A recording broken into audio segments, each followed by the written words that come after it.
Bapak Ibu peserta Dimtek yang saya hormati, kali ini kita akan melanjutkan pembahasan tentang sistematika permohonan pengujian undang-undang terhadap Undang-Undang Dasar 1945.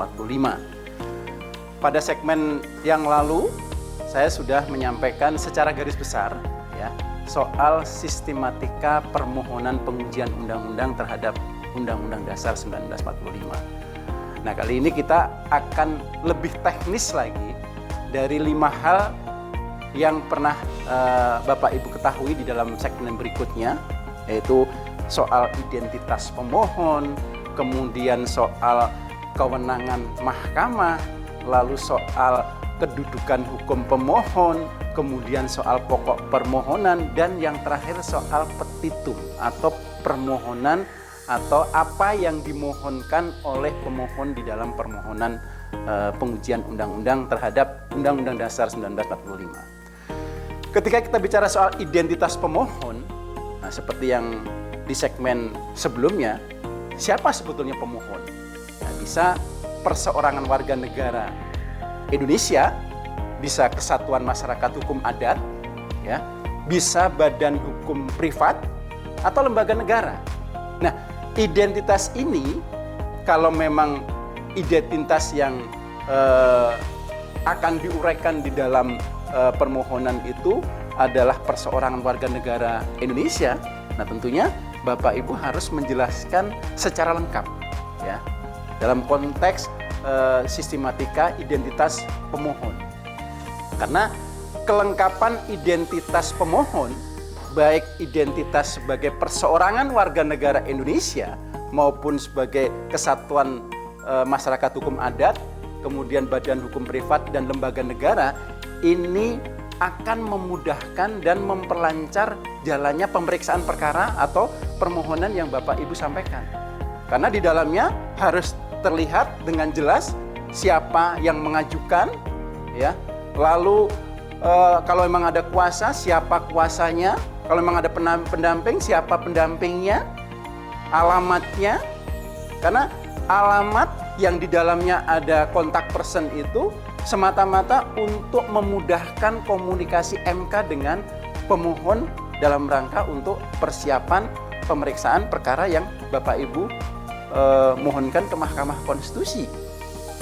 Karena ada petugas-petugas Mahkamah Konstitusi yang akan memastikan kehadiran Bapak Ibu itu sumber yang bisa didapat adalah di mana Bapak Ibu harus menyebutkan identitas lengkap pemohon di dalam sistematika yang pertama ini. Oleh karena itu, identitas ini sangat penting bagi Mahkamah Konstitusi, sehingga Bapak Ibu harus betul-betul menjelaskan identitas pemohon ini. Kalau memang badan hukum privat, perseroan terbatas misalkan, tentunya Bapak Ibu harus menjelaskan nama PT-nya, ya. Kemudian siapa yang berhak mewakili PT yang bersangkutan, apakah jajaran direkturnya, apakah pengurusnya, itu bisa dipastikan di dalam anggaran dasar, anggaran rumah tangga badan hukum bersangkutan, ya. Karena di dalamnya harus diuraikan secara lengkap, termasuk alamat, baik alamat yang sifatnya fisik maupun alamat yang di elektronik, baik itu email dan lain-lain, itu harus disampaikan secara lengkap. Sehingga Bapak Ibu harus betul-betul menguraikan dengan jelas soal identitas pemohon ini. Ini merupakan identitas menjadi sistematika pertama di dalam permohonan pengujian undang-undang terhadap Undang-Undang Dasar 1945. Kemudian yang kedua adalah soal kewenangan mahkamah. Apa pentingnya menjelaskan tentang kewenangan mahkamah? Karena ini menjadi salah satu unsur di dalam sistematika permohonan pengujian undang-undang terhadap Undang-Undang Dasar 45. Kita tahu bahwa salah satu kewenangan Mahkamah Konstitusi adalah menguji undang-undang terhadap Undang-Undang Dasar 1945. Nah, salah satu kewenangan ini yang sedang Bapak Ibu mohonkan ke Mahkamah Konstitusi. Sehingga dasar hukum Nah, polanya ini ketika Bapak Ibu ingin menjelaskan soal kewenangan Mahkamah Konstitusi ini adalah Bapak Ibu harus menunjukkan dasar hukum di mana kewenangan tentang menguji undang-undang terhadap Undang-Undang Dasar 1945 itu kita temukan. Baik di dalam Undang-Undang Dasar 1945 maupun di dalam Undang-Undang Mahkamah Konstitusi, bahkan undang-undang yang terkait dengan Mahkamah Konstitusi atau yang berkaitan dengan soal kekuasaan kehakiman. Bahkan di dalam PMK sekaligus. Nah, ini penting karena kita ingin meyakinkan kepada mahkamah maupun kepada siapapun yang akan membaca bahwa persoalan yang dimohonkan pengujian ke Mahkamah Konstitusi oleh Bapak Ibu itu merupakan memang salah satu kewenangan yang dimiliki oleh Mahkamah Konstitusi. Dan itu disebutkan di dalam pasal 24C, kalau memang Bapak Ibu nanti pastikan, dasar 24C Undang-Undang Dasar 1945 yang menyebutkan kewenangan Mahkamah Konstitusi. Tentunya Bapak Ibu sudah mengetahui persis bahwa 4 kewenangan ya yang dimiliki oleh Mahkamah Konstitusi, sekaligus ada beberapa ada satu kewajiban yang dimiliki oleh Mahkamah Konstitusi yang berkaitan dengan soal adanya dugaan kalau misalnya ada pelanggaran yang dilakukan oleh Presiden. Tapi konteks ini adalah yang akan Bapak Ibu jelaskan soal kewenangan menguji undang-undang terhadap Undang-Undang Dasar 1945. Jadi Bapak Ibu perlu menguraikan terlebih dahulu soal dasar hukum dari kewenangan mahkamah. Apakah persoalan yang Bapak Ibu mohonkan itu memang benar-benar menjadi kewenangan mahkamah, baik menguji undang-undang maupun menguji perpu. Nah, kalau Bapak Ibu menguji perpu, tentunya Bapak Ibu tidak akan menemukan di dalam Undang-Undang Dasar maupun Undang-Undang Mahkamah Konstitusi.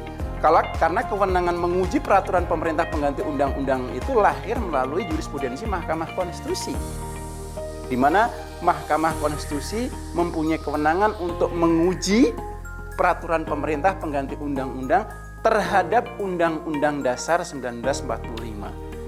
Nah, ketika Bapak Ibu sudah menguraikan soal dasar hukum kewenangan Mahkamah Konstitusi, Bapak Ibu bisa tunjukkan objek yang Bapak Ibu ajukan ke Mahkamah Konstitusi, baik bentuknya undang-undang maupun peraturan pemerintah pengganti undang-undang. Dan harus diingat, terhadapnya adalah terhadap Undang-Undang Dasar 1945, bukan terhadap undang-undang.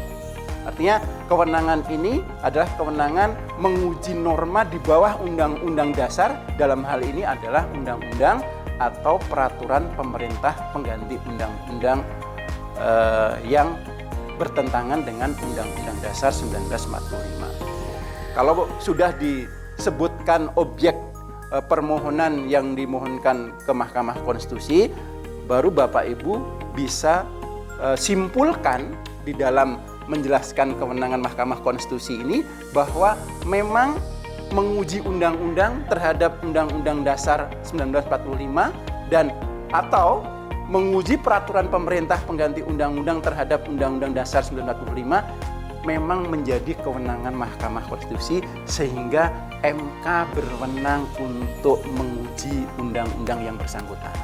Nah, ini dalam rangka untuk meyakinkan kita semua soal kewenangan ini bahwa objek yang Bapak Ibu mohonkan untuk diuji memang kewenangan Mahkamah Konstitusi.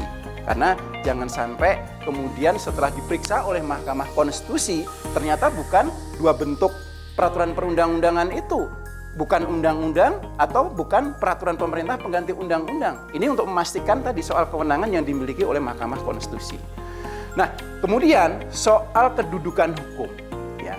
Nah, ini ada kaitannya dengan soal identitas yang di awal tadi saya sampaikan Bapak Ibu semua. Ketika kita bicara soal kedudukan hukum, ini sebetulnya siapa yang punya kedudukan hukum untuk mengajukan permohonan pengujian undang-undang terhadap Undang-Undang Dasar 45? Ini berkaitan dengan identitas yang Bapak Ibu sampaikan di awal tadi. Ya, ada perseorangan warga negara Indonesia, ada kesatuan masyarakat hukum adat, ada badan hukum privat atau lembaga negara. Nah, kira-kira Bapak Ibu posisinya ada sebagai pemohon prinsipal perseorangan warga negara Indonesia atau sekelompok orang tadi yang disebutkan oleh putusan Mahkamah Konstitusi, atau kesatuan masyarakat hukum adat, badan hukum privat, atau lembaga negara. Ini harus dijelaskan di dalam uraian tentang kedudukan hukum. Karena kedudukan hukum ini juga untuk meyakinkan kepada mahkamah bahwa yang mengajukan permohonan ini memang punya hak dan punya standing sebagaimana dimaksud di dalam Undang-Undang Mahkamah Konstitusi yang menyebutkan ada 4 tadi. Ya, soal kalau memang itu perseorangan warga negara Indonesia, ya tentunya Bapak Ibu harus menjelaskan siapa orang atau siapa pemohon yang mendalilkan bahwa dia sebagai perseorangan warga negara Indonesia. Nah, pola penyusunannya pun sama Bapak Ibu. Ya, Bapak Ibu harus menunjukkan dasar di mana peraturan perundang-undangan, ya, peraturan perundang-undangan itu menentukan bahwa perseorangan warga negara Indonesia, kesatuan masyarakat hukum adat, badan hukum privat, dan lembaga negara itu memang pemohon yang diberikan ruang untuk mengajukan permohonan ke Mahkamah Konstitusi.